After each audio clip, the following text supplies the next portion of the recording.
The story begins on a cold morning in Frankfurt, when most of the city was still wrapped in mist, and the sky looked like a blank gray canvas waiting to be painted by the day's chaos. In the middle of that calm was a man Filipinos back home would simply call Kuya Leo, a janitor who had worked at the same international school for nearly a decade.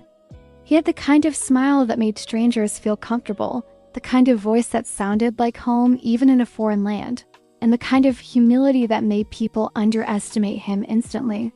But no one, not even Leo himself, would expect that he would become the mentor and eventually the lifeline of a German billionaire's only son. Leo had left the Philippines 12 years earlier after losing his father to illness. His family in Bulacan needed him, and a job opening in Germany, any job meant hope. He worked in factories at first, then later became an evening janitor at an elite international school attended by children of diplomats, CEOs, and politicians. He rarely spoke unless spoken to, but he observed everything, and he cared deeply, quietly, consistently. One cold December afternoon, when the hallways were unusually silent, that's when he first met the boy who would change everything. His name was Adrian Beckendorf, heir to one of the largest engineering and energy conglomerates in Europe. His father, Klaus Beckendorf, was a man whose name was known in boardrooms and newspapers. Adrian was only 12 then, small for his age, pale, with eyes that looked like they had forgotten how to sparkle. Leo found him sitting alone on the staircase near the library, head bowed, backpack untouched since morning. He looked like a statue-perfect posture, frozen expression, but his fingers trembled. Leo had been pushing his mop down the hallway when he saw him. At first, he hesitated. Approaching a billionaire's son was not something janitors usually did. But when the boy took a shaky breath, the instinct inside him, the Filipino instinct to comfort, to help, became impossible to ignore. "Are you okay, young man?" Leo asked softly. Adrian didn't respond. He kept staring at the floor like it was the only safe place left in his world. "Do you want some water?" Leo tried again. Still nothing. Finally, Leo walked away. He didn't want to make the boy uncomfortable. But just as he turned the corner, he heard a single, almost inaudible whisper. "Please, don't leave." When Leo returned, he noticed Adrian wasn't crying. He looked like he had cried out everything days ago. "Did something happen?" Leo asked gently. Adrian swallowed hard. "Everyone here hates me." Leo sat down, leaving a good distance so the boy didn't feel boxed in. "Why do you think that?" The boy wiped his nose with his sleeve.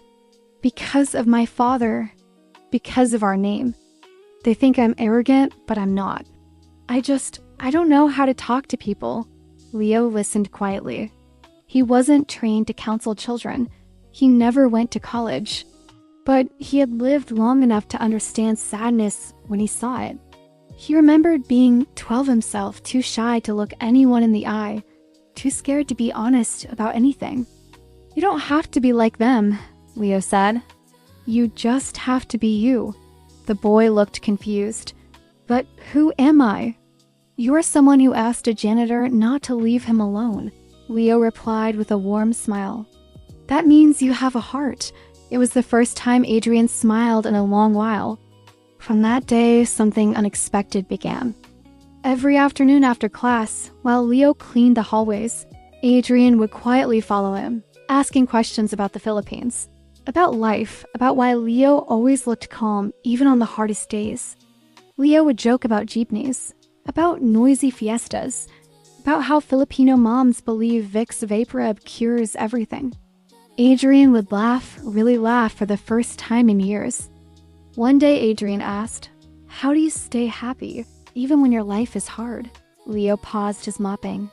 "Because I am grateful, not for the big things, for small things. The air, the sun, the smile of a stranger. You find happiness when you stop looking for what is missing and start noticing what is already there." Adrian didn't just listen, he absorbed every word. Soon, the teachers noticed a change in the boy.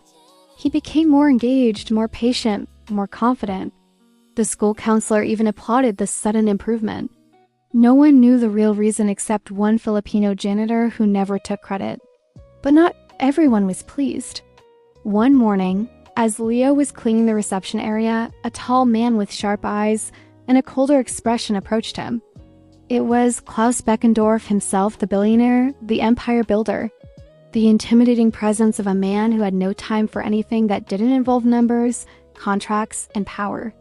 "I have been informed," Klaus said sternly, "that my son has been spending time with you."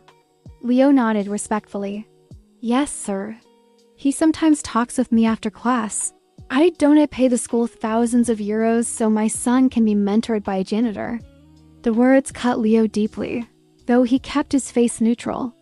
Klaus continued, "I expect you to discourage this. My son needs guidance from professionals, not staff." Leo nodded politely again. "As you wish, sir." But something in Klaus's voice bothered him, not the arrogance, but the fear behind it. It was subtle, but Leo could hear it. The man wasn't angry at him. The man was terrified for his son. That day, when Adrian found Leo in the halls, he immediately sensed something was wrong. "My father talked to you, didn't he?" Adrian asked, sinking onto a bench. "He just wants the best for you," Leo said. Adrian shook his head. "He wants me to be perfect. He doesn't want me to be me." Leo wanted to comfort him, but he also wanted to respect the father's wishes. He tried to distance himself. He limited conversations. He kept things short. But then something happened that changed everything. It was a rainy Friday. The skies looked heavy, almost threatening. Students rushed home, but Adrian didn't show up at the usual hallway. Leo assumed he had gone home early. But as he was closing his cleaning cart for the night, he heard shouting from the science building. It was one of the teachers. "Call someone. He's on the ledge." Leo's heart dropped. He rushed to the second-floor balcony where a small crowd had gathered. And there, standing outside the railing in the pouring rain, was Adrian, shaken, terrified, gripping a metal bar with one hand. "Don't come near," Adrian cried when he saw people approaching. Leo froze. He felt his whole body go cold. Adrian wasn't trying to jump. It looked like he had slipped trying to retrieve something that fell onto the ledge. But he was panicking, and panic was just as dangerous. Leo stepped forward slowly. "Adrian," he said calmly, "look at me." The boy's eyes widened at the sound of his voice. "Kuya, Leo, I didn't mean to." "It's okay," Leo said, though his voice trembled. "Just take my hand." The other teachers panicked, shouting instructions. Someone called the fire department. But Leo kept his eyes on Adrian. "You trust me, right?" he said softly. Adrian nodded weakly, tears mixing with the rain. "Then listen to me." We breathed together, slowly. Adrian tried to mimic his breaths. "In," Leo said. "Out. In, out." Little by little, Adrian's trembling reduced. Leo slowly reached forward, 1 centimeter at a time.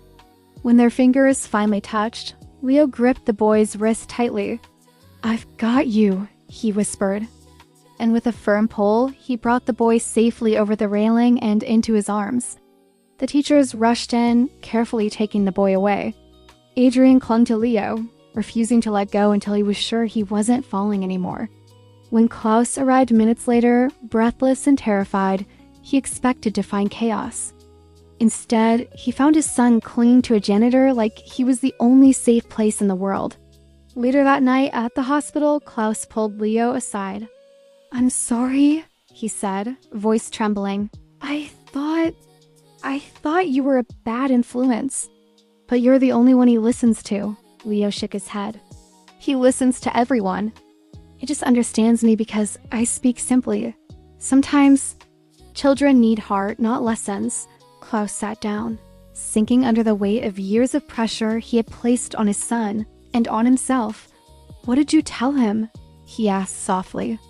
"That he was enough." The next week, Klaus personally visited the school board and made a request. Leo would be allowed to spend 1 hour a day mentoring Adrian officially. They called it cultural and personal mentorship, but the truth was simpler.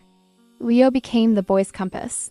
Under Leo's guidance, Adrian learned to breathe, to listen, to appreciate small things, to handle stress, to find humor in difficulty. He learned Filipino values, Pakapapapwa, respect, resilience, humility, gratitude. Years passed. Adrian grew taller, stronger, more confident. He excelled in his studies, joined clubs, made real friends. He applied to universities not because his father demanded it, but because he finally had dreams of his own.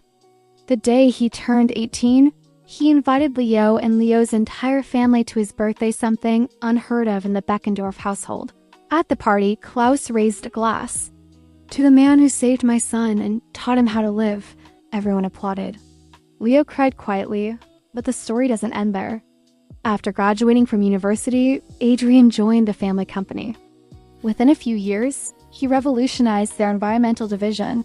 Incorporating sustainability programs based on Filipino community models, Leo had once told him about cooperation, shared responsibility, respect for resources. One day, Adrian visited the janitor's room where Leo still worked. "You know," Adrian said, smiling warmly, "the company is opening a new global foundation for youth development, and I want you to be the first mentor we hire." Leo stared at him, shocked. "Me? I'm just a janitor." "No," Adrian said, placing a hand on his shoulder. "You are the reason I became the man I am. You didn't just clean hallways. You cleaned my life." Leo's eyes filled with tears. "And besides," Adrian added with a grin, "you still owe me more lessons. Kuya." The foundation opened the following year. Its mission was simple but powerful: to mentor young people across the world using the same philosophy Leo taught Adrian: heart first, title second. Today, Leo leads programs across Europe, speaking to thousands of students, parents, and educators about empathy, resilience, and simple human kindness. And Adrian? He became CEO at age 30, known not for his wealth, but for his compassion. Whenever he speaks on stage, he always ends with the same words: "My greatest mentor was not a professor, not a businessman, not an executive. My greatest mentor was a Filipino janitor who saved me when I couldn't save myself. The world taught me to achieve. He taught me to live." In the end, this story is not about a billionaire or an empire. It is about a quiet Filipino who showed that real greatness doesn't come from power, money, or status. It comes from the ability to reach out to someone who feels alone and say, "Please, don't leave."